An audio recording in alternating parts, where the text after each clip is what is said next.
یا سریع الرضا اغفر لمن لا یملک الی الدعاء. یہ متفق علیہ، میں کسی شیعہ کتب سے یہ بات نہیں کر رہا، ہمارے اہل سنت برادران کی کتاب میں ان صحابی پیغمبر گرامی صلی اللہ علیہ وآلہ وسلم کا تذکرہ موجود ہے. نام ہے ان کا عبداللہ بن سلام.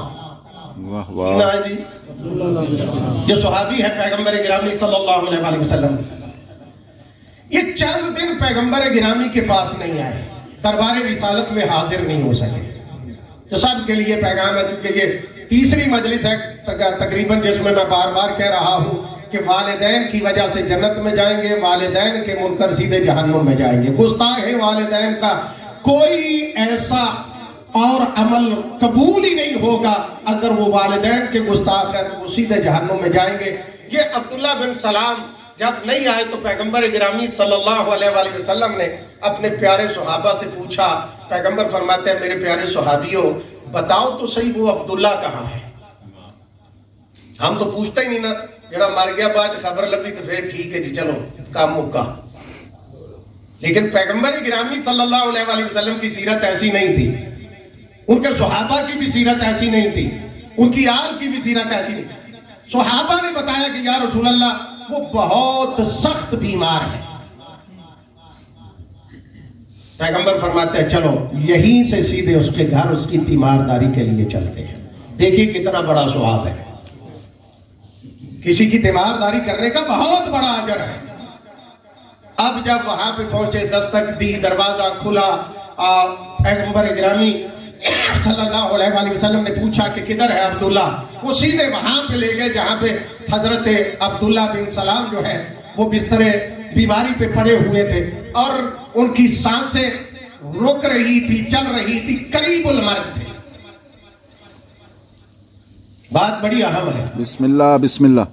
جب وہاں پر پہنچ گئے تو پیغمبر گرامی صلی اللہ علیہ وآلہ وسلم حضرت عبداللہ بن سلام صحابی کے سرحانے بیٹھ گئے اور بیٹھنے کے بعد پیغمبر گرامی صلی اللہ علیہ وآلہ وسلم اسے دیکھ کے فرماتے ہیں اے عبداللہ بن سلام پڑھ اشہد ان لا الہ الا اللہ وحدہ لا شریک لہ.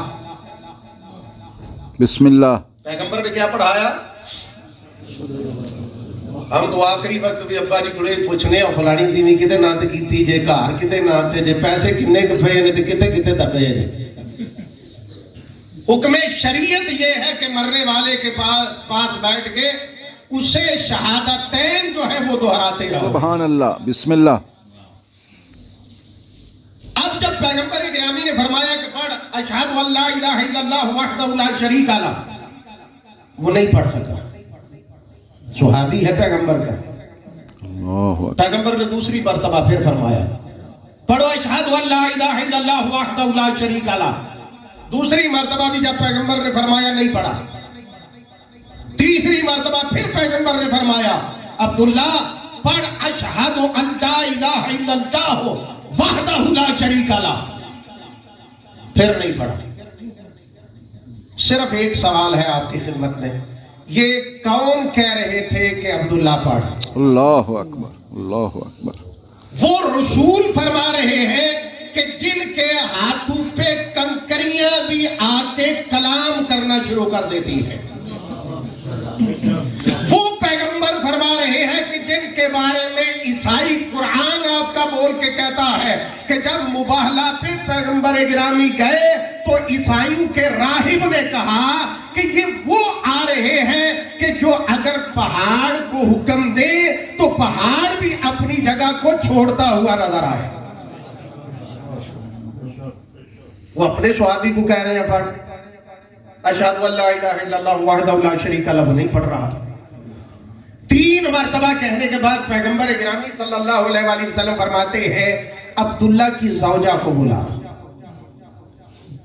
جب زوجہ کو بلایا گیا تو پیغمبر گرامی نے پوچھا کہ اے عبداللہ کی زوجہ بتا عبداللہ کا تیرے ساتھ بیہیویئر کیسا تھا،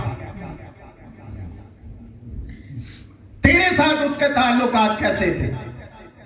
ہوں چنگی کیتی ہوئے تو تعریف تو ہوندی ہے، نہ کیتی ہوئے تو پھر وہی ہوندا جو کہ ہوندا ہے دنیا تے۔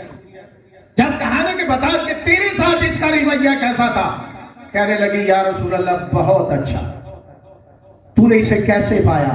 کہنے لگی جب سے اس گھر میں آئی ہوں آج تک میں نے اس کی کوئی نماز قضا ہوتے ہوئے نہیں دیکھی۔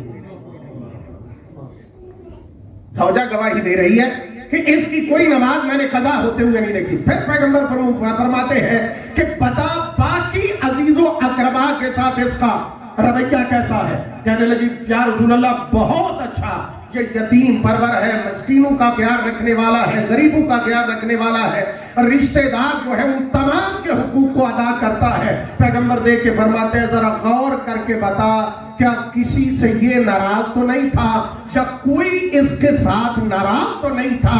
فوری طور پہ بول کے کہنے لگی یا رسول اللہ ہاں ایک شخصیت ہے کہ جو اس کے ساتھ ناراض تھی۔ پیغمبر فرماتے ہیں کون؟ دیکھ کے کہنے لگی یا رسول اللہ فقط عبداللہ کی ماں ہے کہ جو اس کے ساتھ ناراض ہے۔ سارا کچھ پورا، زکوٰۃ، جہاد، ہر شے پوری ہے، نمازیں، نوافل، ہر چیز پوری۔ کہنے لگی اس کی ماں اس کے ساتھ ناراض ہے۔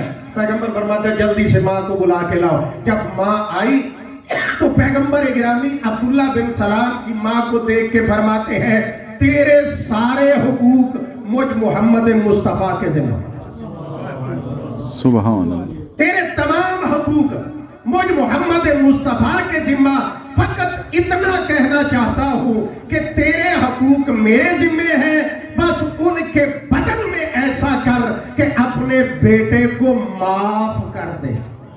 اللہ اکبر، سبحان اللہ، معاف کر دے۔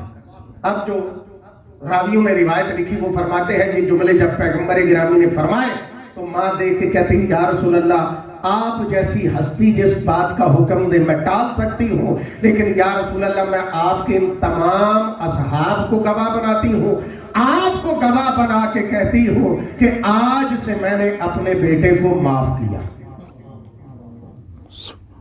بات آگے میں رزلٹ اس کا دینا چاہتا ہوں، میں نے اس کو معاف کر دیا، یہ گواہ ہے آپ کے صحابہ بھی، آپ بھی۔ پیغمبر گرامی صلی اللہ علیہ وآلہ وسلم نے خود غسل دلوایا، خود کفن پہنوایا، خود جنازہ پڑھایا اور جنازہ پڑھانے کے بعد خود قبر میں اتارا۔ کتنا پیارا صحابی تھا، کتنی عظمت کا مالک صحابی ہے کہ جس کی کوئی نماز قضا نہیں، کوئی کام ایسا نہیں ہے کہ جس میں اس نے کوئی کام کیا ہو، فقط ایک جرم تھا کہ ماں اس پہ راضی نہیں تھی۔ پیغمبر خود غسل، کفن، دفن سارا کچھ کرنے کے بعد اپنے تمام صحابہ کی طرف خطاب کر کے دیکھ کے فرماتے ہیں میرے پیارے صحابیوں یاد رکھو اگر کسی بھی انسان پر اگر اس کی ماں یا باپ اس کا مرتے وقت ناراض